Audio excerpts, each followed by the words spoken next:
a boy and so forth and all. But he didn't get that letter. He kept getting letters afterwards that talked about the baby, and he didn't know if it was a boy or a girl for quite a while.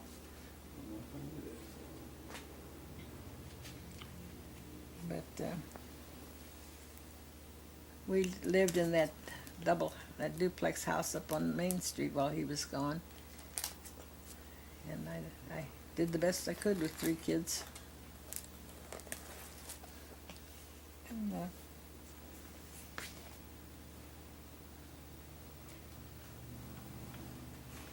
So Mom would send Loretta or Marcy up at least once a week to eat with me, so I would cook at least once a week. The kids lived on baby food. So and then Tom came home, and about 9 months later, Mary Sue was born. She was born in December of that year. So we had 4 little ones in about 3.5 years. I sometimes wonder how I did it, how I took care of them. But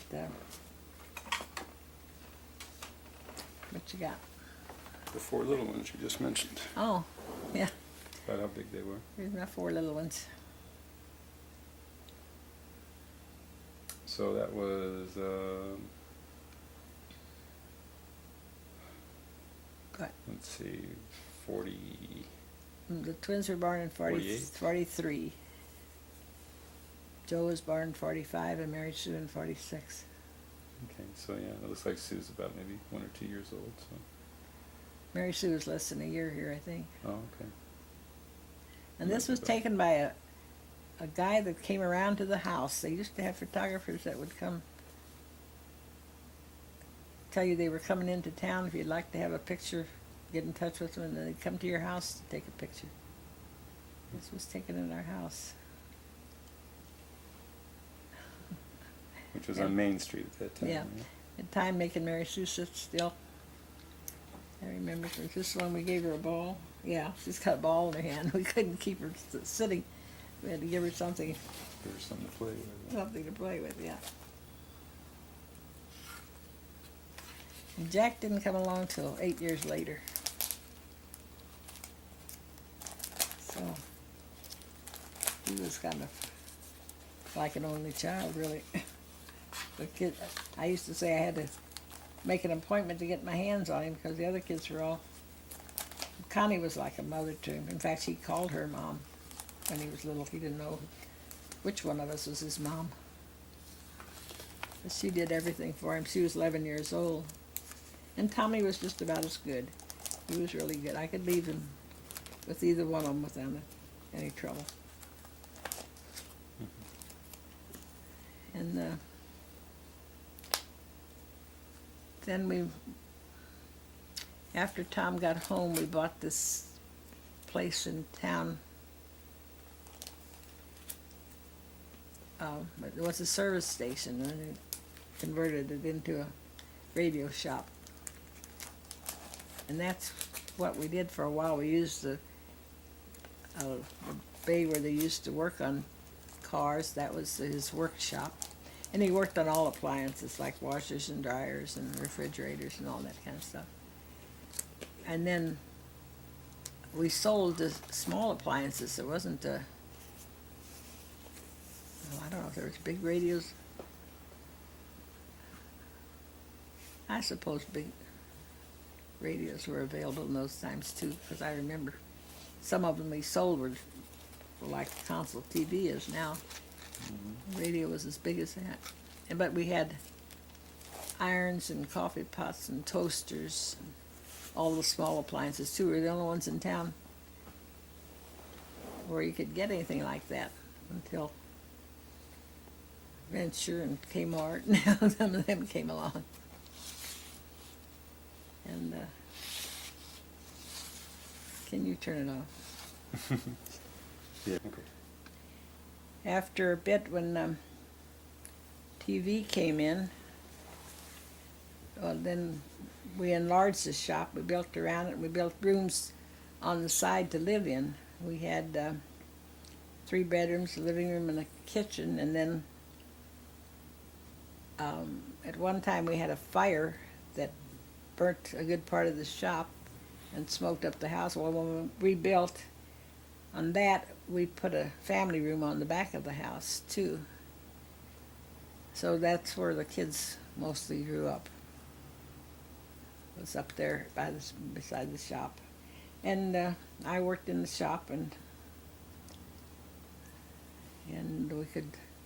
we had the house right there, which was handy in a way, and in another way, we never got away from the shop. There was always somebody working, knocking on the door, even though the door was shut, the shop was closed. They'd come knocking on the house door. They'd just want a tube or something like that, but it wasn't much for that one person. But by the time a half a dozen or better did it, took up our time. Jack was born while we were living up there, and well, we managed fine. He spent a lot of his time in the shop when he was a baby. Don Bleckley was working for us, and Don was a good babysitter too. If I had to run and do something, I'd say, Don, watch Jack, and he would. And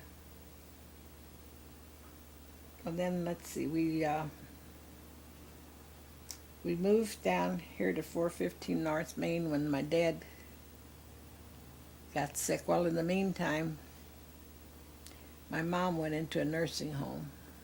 She was so crippled up with arthritis that she had to be helped even to turn over in bed.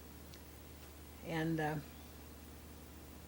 I insisted she could stay with us. Well, I kept her for about 2 weeks, and she was so miserable.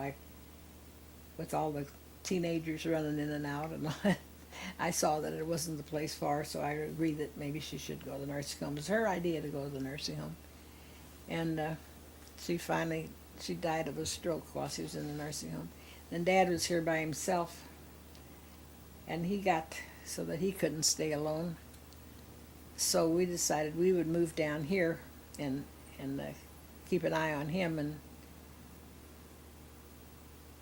that was about the time Connie got married, which was 62, I believe. She married Jerry Weiss,